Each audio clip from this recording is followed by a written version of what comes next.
Everyone, आपका खुशबू जी के study में स्वागत है। एंड आज का जो हम टॉपिक पढ़ेंगे वो पढ़ेंगे माइटोकॉन्ड्रिया, जिसे हिंदी में सूत्रकणिका भी कहते हैं। इसके बारे में आज हम फुल जानकारी लेंगे कि माइटोकॉन्ड्रिया का जो सबसे पहले नाम दिया वो किस वैज्ञानिक ने दिया, ये किस कोशिका में उपस्थित होती है, इसकी संरचना क्या है, इसकी संरचना को जानेंगे, इसकी संरचना के हर पार्ट्स को देखेंगे। पार्ट्स को देखने के साथ साथ इसके पार्ट्स के बारे में भी जानेंगे और साथ में इसके हम कार्य की भी आज हम यहाँ पर चर्चा करेंगे। तो बिना वीडियो को स्किप किए आपको पूरी वीडियो को लास्ट तक देखना है। अगर आप हमारे चैनल पे न्यू हैं तो चैनल को सब्सक्राइब कर दीजिएगा। वीडियो को देखने के बाद एक प्यारा सा कमेंट कर दीजिएगा। तो हम अब बिना टाइम वेस्ट किए अपनी वीडियो स्टार्ट कर लेते हैं। तो देखिए माइटोकॉन्ड्रिया, देखिए सी बैंड वैज्ञानिक ने सबसे पहले माइटोकॉन्ड्रिया नाम दिया, यानी कि कौन से वैज्ञानिक थे वो सी बैंड। इस वैज्ञानिक का नाम क्या था? सी बैंड। सी बैंड वैज्ञानिक ने सबसे पहले माइटोकॉन्ड्रिया नाम दिया। ठीक है, ये आपको याद रहेगा। दूसरा पॉइंट है इसका, सभी यूकैरियोटिक कोशिका में उपस्थित होती है, यानी कि कौन सी कोशिका में उपस्थित होती है? सभी यूकैरियोटिक, कौन सी में? यूकैरियोटिक कोशिका में उपस्थित होती है, लेकिन आरबीसी को छोड़कर। किसको छोड़कर गाइस? आरबीसी को छोड़कर। किसको? आरबीसी को छोड़कर। नेक्स्ट देख लेते हैं पॉइंट, वो है इसकी संरचना। अब जो हमारी माइटोकॉन्ड्रिया होती है उसकी संरचना दोहरी झिल्ली संरचना है। कैसी है? इसकी दोहरी संरचना होती है, यानी कि इसमें दो झिल्ली पाई जाती हैं। तो हम इसकी अब डायग्राम देख लेते हैं। तो देखिए इसका डायग्राम कुछ इस प्रकार है। ये हमारी पूरा माइटोकॉन्ड्रिया है। देखिए ये जो आपको रेड कलर की लाइन दिख रही है ये है इसकी बाह्य झिल्ली। क्या है गाइस? बाह्य झिल्ली। इसके अंदर कुछ खाली स्पेस मिलता है, इसको कहते हैं पेरीमाइटोकॉन्ड्रिया। क्या कहते हैं? पेरीमाइटोकॉन्ड्रिया। इसके अंदर ये जो येलो वाली है इसको कहते हैं आंतरिक झिल्ली। क्या कहते हैं? आंतरिक झिल्ली। देखिए जो आंतरिक झिल्ली होती है इसके अंदर डीएनए व साथ में कुछ अन्य पदार्थ, अन्य चीज और क्या कहते हैं राइबोसोम बिखरे हुए होते हैं। जो इसमें राइबोसोम, ये जो आपको छोटे छोटे दिख रहे हैं ये राइबोसोम है। इसमें जो राइबोसोम होते हैं वो 70S प्रकार के होते हैं। कौन से होते हैं? 70S प्रकार के। आई होप गाइस आपको ये पता होगा कि यूकैरियोटिक कोशिका में जितने भी राइबोसोम पाए जाते हैं वो उनके जो सब होता है वो 70S प्रकार के ही होते हैं। इसका जो डीएनए होता है वो मैट्रिक्स होता है, कुंडलीय होता है, वृत्ताकार होता है। आप देखिए जो ये आंतरिक झिल्ली होती है, आंतरिक झिल्ली की साइड में कुछ इस प्रकार की संरचना आपको देखने को मिलती है। इस संरचना को ऑक्सीसोम कहते हैं। क्या कहते हैं? ऑक्सीसोम कहते हैं, ऑक्सीसोम कहते हैं। ठीक है, ये तो थी इसकी संरचना। आप स्क्रीनशॉट लेना चाहते हैं तो आप स्क्रीनशॉट ले सकते हैं। अब हम इसके पार्ट्स के बारे में पढ़ लेते हैं। एक एक करके हम पढ़ेंगे कि बाह्य झिल्ली क्या है, आंतरिक झिल्ली क्या है, मैट्रिक्स क्या है, राइबोसोम क्या है, ये सब हम जानने वाले हैं। तो हम पहले बाह्य झिल्ली की बात कर लेते हैं। किसकी करते हैं? बाह्य झिल्ली की। आंतरिक झिल्ली की अपेक्षा अधिक पारगम्य होती है। अब आपको पारगम्य का मतलब तो गाइस पता ही होगा कि पारगम्य क्या होती है। पारगम्य चीज़ वो होती है जिसमें से कोई, अगर कोई झिल्ली है, ये मान लीजिए कि ये आप मान लीजिए कोई झिल्ली है, इसमें से अगर आप कोई चीज़ को निकाल रहे हो, यहाँ से कोई चीज़ जा रही है तो वो इस झिल्ली को पार कर जाती है। क्या कर जाती है? पार कर जाती है।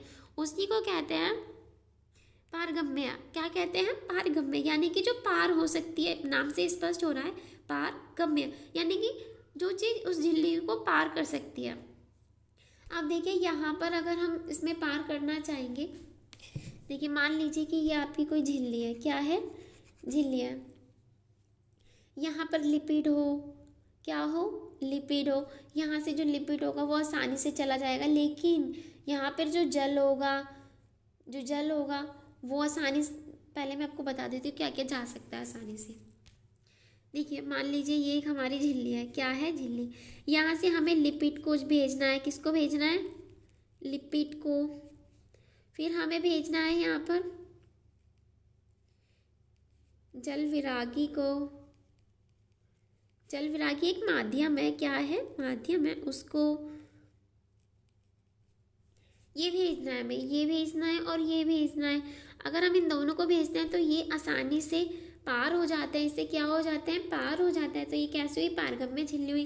पारगम्य झिल्ली भी दो प्रकार की होती, देखिए अब मान लीजिए कि ये है, यहाँ पर मान लीजिए ये जल है, ठीक है, यहाँ पर जल स्नेही है, वहाँ जल विरागी था, जल स्नेही है।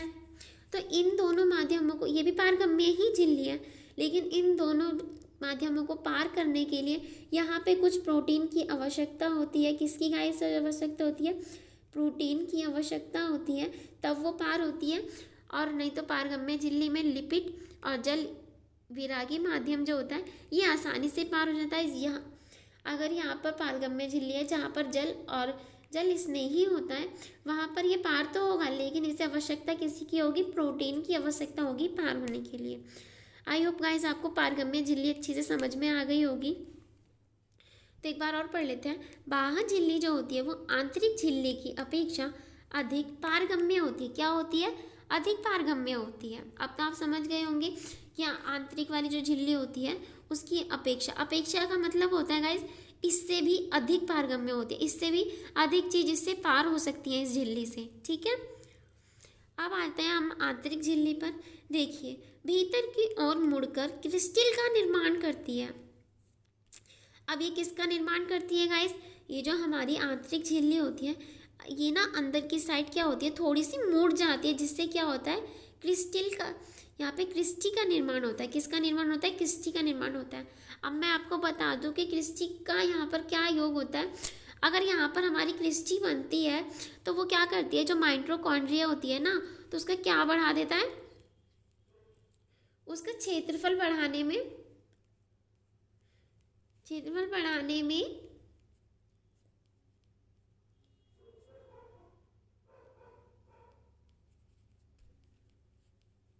क्या करता है? क्रिस्टी जो होता है वो क्षेत्रफल बढ़ाता है। क्या करता है? क्षेत्रफल बढ़ाता है। क्या करता है गाइस? क्षेत्रफल बढ़ाता है। या अगर आपसे क्वेश्चन में पूछा जाए कि क्रिस्टी का काम क्या होता है माइटोकॉन्ड्रिया में, तो आपको बताना है जो क्रिस्टी होती है वो माइटोकॉन्ड्रिया में क्षेत्रफल बढ़ाता है, मतलब कि माइटोकॉन्ड्रिया का जो होता है ना उसका क्षेत्रफल बढ़ाता है। अब हम इसका तीसरा पॉइंट देख लेते हैं, मैट्रिक्स। तो मैट्रिक्स क्या होता है? इसमें जो डीएनए होता है वो द्विरज्जु और वृत्ताकार होता है। कैसा होता है? द्विरज्जु और क्या होता है? वृत्ताकार। अब आपको पता तो होगा द्विरज्जु और एक रज्जु क्या कहता है। अगर नहीं पता तो मैं आपको बताती हूँ कि क्या होता है डीएनए द्विरज्जु। देखिए, मानिए जो हमारा आरएनए होता है वो एक रज्जु होता है, ठीक है। देखिए,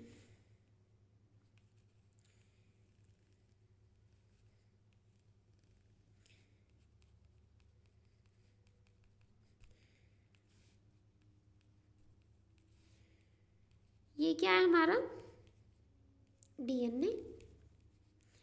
देखिए, इसमें एक स्टैंड तो ये है, क्या है? स्टैंड। एक स्टैंड को रज्जु कहते हैं। क्या कहते हैं? रज्जु कहते हैं। एंड ये दूसरा यहाँ पर दूसरा स्टैंड है। यहाँ पर दो स्टैंड है। क्या है? दो, एक ये वाला स्टैंड, एक ये वाला स्टैंड। तो इसे जब भी क्या बोला है? द्विरज्जु। क्या बोला है? द्विरज्जु। यहाँ पर देखिए, एक रज्जु तो ये जा रहा, ठीक है, और दूसरा रज्जु ये ही जा रहा, तो इसे क्या बोलते हैं? द्विरज्जु। अगर आपसे बोला जाए कि एक रज्जु क्या होता है? जिसमें सिंगल स्टैंड पाया जाता है। क्या पाया जाता है? Single stand. जैसे कि आपको ये दिख रहा है, ये क्या है? Single stand. ये क्या होता है? ये आरएनए बनाता है। क्या होता है? ये आरएनए होता है। क्या होता है? ये आरएनए होता है। एंड ये डीएनए होता है। ये होता है एक रज्जु और ये होता है द्विरज्जु। आई होप आपको गाइस ये तो समझ में आ गया होगा कि एक रज्जु और द्विरज्जु क्या होता है डीएनए, ठीक है। तो डीएनए द्विरज्जु और वृत्ताकार का मतलब तो आपको पता ही है, सर्कल टाइप, ठीक है। आइए हम इसकी राइबोसोम, मैंने आपको बताया था कि राइबोसोम क्या होता है, इसमें 78 प्रकार के होते हैं। अब हम ना चौथा पॉइंट पढ़ लेते हैं, वीकर। अब आप बोलोगे कि ये वीकर क्या है? वीकर देखिए, साइंस में एंजाइम्स को, जो साइंस में जो एंजाइम होता है ना उसको क्या कहते हैं? वीकर कह देते हैं हिंदी में। वो क्या कहते हैं? विज्ञान में, ठीक है। तो देखिए, यहाँ पर प्रतिकृतिकरण, यहाँ पर क्या करते हैं? प्रतिकृतिकरण, अनुलेखन, अनुवादन, इसके जो वीकर होता है यानी कि एंजाइम जो होते हैं वो माइटोकॉन्ड्रिया में उपस्थित होते हैं। किसमें? माइटोकॉन्ड्रिया में उपस्थित होते हैं, जो प्रतिकृतिकरण व अनुलेखन व अनुवादन में सहायक होते हैं। अब आपको जानना है कि मैं इसमें थोड़ा शॉर्ट करके बताऊंगी कि ये क्या होता है। ऐसा आई आपको समझ में होगा। देखिए प्रतिकृतिकरण का मतलब होता है किसी चीज़ की कॉपी करना यानी कि एक से दो होना। मान लीजिए आपकी, देखिए मान लीजिए ये डीएनए है, क्या है, डीएनए है। तो देखिए इस डीएनए का जब एक और डीएनए बनाना है तो यहाँ पर प्रतिकृतिकरण का यूज़ हो नहीं। ये वाला एग्जाम्पल अच्छा नहीं, मैं आपको दूसरा एग्जाम्पल देती हूँ अच्छा सा। देखिए ये मान लीजिए आपका डीएनए है, ठीक है, इसी का हमें प्रतिकृतिकरण करना है। क्या करना है, प्रतिकृतिकरण करना है। तो क्या होगा, इस डीएनए के बहुत सारे डीएनए कॉपी हो जाएंगे, यानी कि बहुत सारे डीएनए इस तरीके के बन जाएंगे। इसी को कहते हैं प्रतिकृतिकरण, ठीक है। अनुलेखन क्या होता है, देखिए अनुलेखन क्या होता है, जो डीएनए होता है, जो हमारा डीएनए होता है यानी कि द्विरज्जु जो डीएनए होता है, इससे हमें आरएनए बनाना हो, आरएनए बनता है तो उसी को कहते हैं अनुलेखन। यानी कि डीएनए से आरएनए बनने की प्रक्रिया को ही हम क्या कहते हैं, अनुलेखन कहते हैं। अब डीएनए से आरएनए कैसे बनेगा वो तो मैं आपको बताऊं। देखिए हमारा डीएनए द्विरज्जु होता है, क्या होता है, द्विरज्जु, और हमारा आरएनए बनता है, इससे क्या बनता है, सिंगल। यानी कि द्विरज्जु तो हमारा डीएनए होता है और एकल रज्जु क्या होता है हमारा, ये तो डीएनए है और ये क्या है, ये आरएनए है। अनुलेखन का मतलब यही होता है कि डीएनए से आरएनए बनने की प्रक्रिया को ही अनुलेखन कहते हैं। क्या कहते हैं, अनुलेखन कहते हैं। अब देखिए यहाँ पर अनुवादन है, क्या है, अनुवादन है। अनुवादन का मतलब क्या होता है, देखिए समझाती हूँ। जैसे कि यह हमारा डीएनए है, डीएनए से आरएनए बनने और तथा आरएनए से फिर प्रोटीन, क्या, प्रोटीन, डीएनए से आरएनए तथा आरएनए से प्रोटीन बनने की यही प्रक्रिया क्या कहते हैं, कहलाती है आपकी अनुवादन। इसके जो एंजाइम होते हैं ये भी माइटोकॉन्ड्रिया में उपस्थित होते हैं, इसके जो एंजाइम होते हैं वो भी माइटोकॉन्ड्रिया में उपस्थित होते हैं, ठीक है। और प्रतिकृतिकरण यानी कि किसी चीज़ की कॉपी करना या फिर एक से अधिक बनाना, इसके भी यहाँ पर एंजाइम या फिर आप उसे वीकर कह लीजिए, वो माइटोकॉन्ड्रिया में उपस्थित होते हैं, ठीक है। एंड अब हम देख लेते हैं माइटोकॉन्ड्रिया के कार्य, कि इसके कार्य क्या क्या होते हैं। अब देखिए पहला तो इसका काम होता है कोशिकाओं को ऊर्जा प्रदान करना।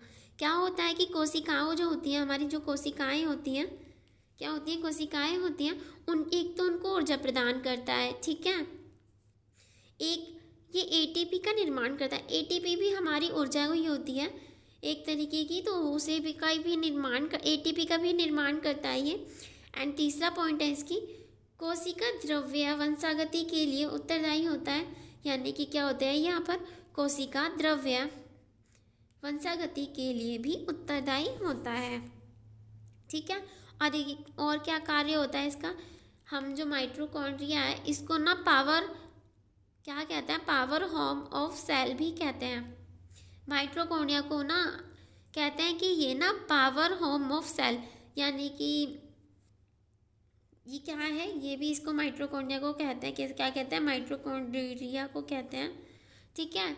कि पावर होम ऑफ सेल, अगर ये क्वेश्चन में आए कि पावर होम ऑफ सेल किसे कहते हैं या किसे कहा जाता है, तो आपका आंसर होगा कि माइटोकॉन्ड्रिया। क्या होगा, माइटोकॉन्ड्रिया। अब मैं आपसे इससे कुछ क्वेश्चन कर लेती हूँ जिससे आपको ये और अच्छे से समझ में जाए। इसका आपको स्क्रीनशॉट लेना है तो आप स्क्रीनशॉट ले लीजिए, ये रही, ले लीजिए आप, ठीक है। एंड देखिए अब मैं आपसे कुछ क्वेश्चन पूछती हूँ और उसका जवाब भी मैं आपको साथ साथ दूंगी। एक क्वेश्चन छोड़ूंगी मैं, उसका जवाब आप देना, ठीक है। तो पहला क्वेश्चन तो आपका से मेरा यही है कि माइटोकॉन्ड्रिया नाम किस वैज्ञानिक ने सर्वप्रथम दिया। तो आपको आंसर देके आना है, किसने, सी बैंड ने, किसने, सी बैंड ने, ठीक है। और दूसरा पूछूंगी कि माइटोकॉन्ड्रिया किस कोशिकाओं में उपस्थित होती है और वह किस में उपस्थित नहीं होती है।